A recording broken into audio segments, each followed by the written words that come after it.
Hello বন্ধুরা, কেমন আছো তোমরা সবাই? আমি সৌমি, আমার সাথে আছে আজকে আরও একটি নতুন ব্লগ। আজকে হচ্ছে খুদ সিদ্ধ, মানে খুদের ভাত। তো খুদ অ্যাকচুয়ালি নয়, এটা হচ্ছে খাস চালের। তো আগেও বলেছিলাম, আগেও কিছুদিন আগে হয়েছিল, কিছুদিন মানে মাসখানেক আগে। যেহেতু আমাদের জমিতে অনেক খাস ধান চাষ হয়েছিল, তো সেই খাস চাল মানে ধান বানানো চাল অনেক আছে, তো মাঝে মাঝে এটা হয় আর হবে। আর এটা এত সুন্দর গন্ধের জন্য খেতেও ভালো লাগে, গরম গরম একদম। তো যদিও আমি এটা একদম করি না। ভাত খেয়ে আবার ভাত বসিয়ে দিয়ে এখন চললাম গাছ লাগাতে। দোপাটি চারা অনেক বেরিয়েছে, তো সেগুলোকে লাগাবো। তো দুপুরে আমার ভাত চাই, আমার তো জোর। আর বাবার কাছে যে মেয়েটা আছে ওকেই বললাম একটু কুড়ে দিতে, এখানটা লাগাবো একদম সামনেটাতে। তো ঘাসগুলো আছে, ঘাসগুলো একটু ওকে একটু কুড়ে দিতে বললাম, আমি গাছগুলো লাগিয়ে নেব। আর দুপুরবেলা আজকে আমার মানে শান্তির ভাত, আলু ভাত দিয়ে মাছ মাখা, তিল পোস্ত আর ডাল, একদম দুর্দান্ত খাবার।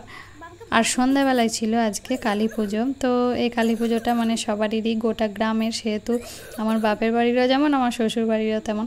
তো রাত্রেবেলা যাচ্ছি কালী পুজো। আর এটা হচ্ছে রবিবারের ব্লগ, মানে এটা হচ্ছে বিশ্বকাপ।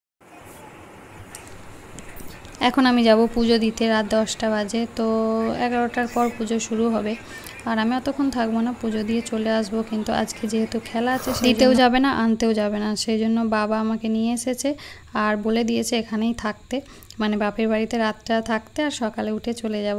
যেহেতু বড় আনতেও যাবে না, সেজন্য বললো একটু থাকতে, রাত হলেও অসুবিধা, মানে আর ফিরতে বারণ করলো, একটু থাকতে পুজো দেখতে, তারপরে বাপের বাড়ি থেকে কাছে পুজোটা, সেই জন্য এখানেই থাকতে বললো।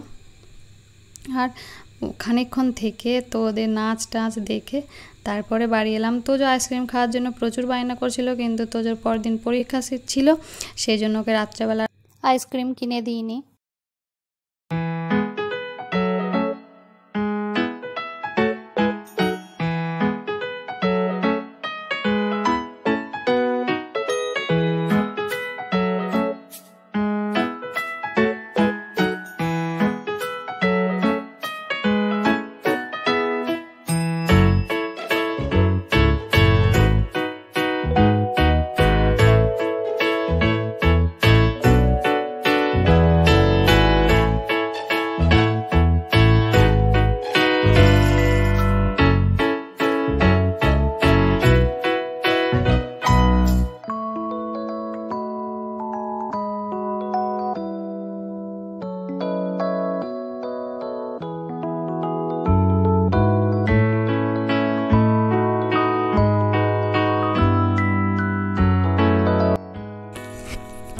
তোজোকে আইসক্রিম না কিনে দেওয়ার জন্য ও আর থাকতে চাইছিল না, শেষে বললো এই কাঠি ভাজাগুলো খাবো।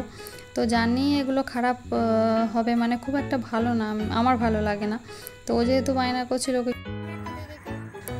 তো এখন বায়না করছে, মানে বায়না করছিল, বললেও শুনবে না, সেই জন্য কিনে দিলাম, কিনে দিয়ে আমাকে দিয়ে দিচ্ছে। আর লবঙ্গ লতিকা কিনেছিলাম, লবঙ্গ লতিকাগুলো মোটামুটি ছিল, আর মিষ্টির দোকানটা এখানকার ছিল না, শুনলাম অনেক দূর থেকে এসেছে, যেন মিষ্টিগুলো খুব একটা ভালো ছিল না।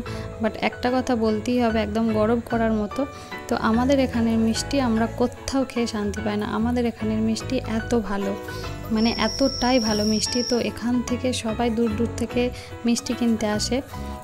তো আমাদের এখানের মিষ্টি একদম কি বলবো, পছন্দ হবেই হবে সবারই। তো লবঙ্গ লতিকাগুলো বললাম মোটামুটি ছিল। তারপরে মায়েরা খাচ্ছিল, আম কেটেছিল প্রচুর, আমাকে আম খেতে দিল। তারপরে একটু গল্প টল্প করে শুয়ে পড়লাম। শুয়েও শান্তি নেই, কারণ আমাদের বাপের বাড়ির কাছেই পূজাটা বললাম, তো প্রচুর জোরে মাইক বাজাচ্ছিল। আর 11টার পর পুজো শুরু হতে তো মাইকটা থামলো, তারপরে একটু শান্তিতে ঘুমাতে পেলাম। তো আজকের ব্লগটা এটুকুই, ভালো থাকবে সবাই, আবার দেখা হবে, আজকের মতো টাটা।